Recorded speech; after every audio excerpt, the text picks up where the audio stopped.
대장동 개발 의혹의 이른바 그분으로 지목된 조재현 대법관이 의혹을 전면 부인하면서 화천대유 대주주 김만배 씨와 단 한 번도 만난 적이 없다고 강조했습니다. 필요할 경우 자료 제출이나 검찰 조사에 즉시 응하겠다고 했습니다. 취재기자 연결합니다. 우철희 기자. 네, 대법원입니다.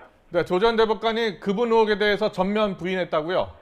네, 그렇습니다. 조재현 대법관은 오늘 오후 대법원에서 기자회견을 자청했습니다. 기자들과의 질의응답에서 30분 넘게 이른바 그분 의혹에 대한 입장을 분명하게 밝혔습니다. 정영학 회계사의 녹취록에서 김만배 씨는 조재현 대법관을 그분으로 지칭하고 50억 원을 만들어 빌라를 사주겠다. 그리고 딸이 자신의 도움으로 특정한 곳에 산다는 취지의 언급을 했습니다. 먼저 조 대법관은 언론 보도가 나온 뒤 깜짝 놀랐다면서 전혀 사실이 아니라고 밝혔습니다. 특히 기자들이 김만배 씨와의 관계에 대해서 줄곧 물었지만 전혀 만나거나 통화한 적도 심지어 알지도 못한다고 분명히 했습니다. 저는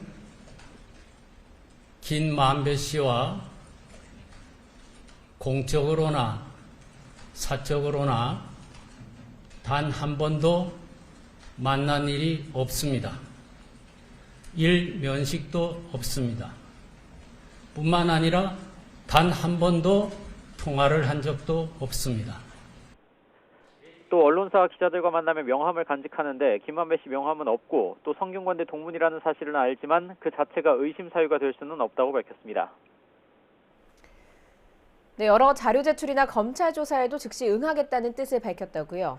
네, 조재현 대법관은 김만배 씨가 자신의 딸에게 주거지를 제공했다는 의혹에 대해서도 완강하게 부인했습니다. 3명의 딸이 살고 있는 곳을 하나하나 언급하고 자신이나 가족 그리고 친인척 가운데 대장동 아파트를 분양받은 사람도 없다고 강조했습니다.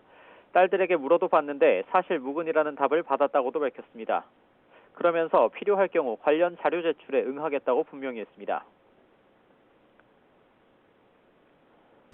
주민등록 등본 제출 등 필요한 자료 제출은 대법원이든 검찰이든 어느 기관에서든 요청하면 즉시 응하겠습니다.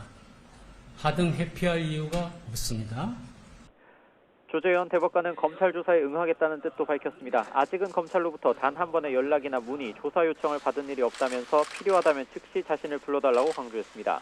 이와 함께 조 대법관은 이재명 더불어민주당 대선 후보가 토론회에서 직접 실명을 언급한 것에 대해 유례없는 사상 초유의 일이라고 비판했습니다. 기본적으로 타인의 명예를 중대하게 훼손하는 행위에 대해서는 엄정하게 법의 심판을 받아야 한다면서 법적 조치도 검토하고 있다고도 밝혔습니다.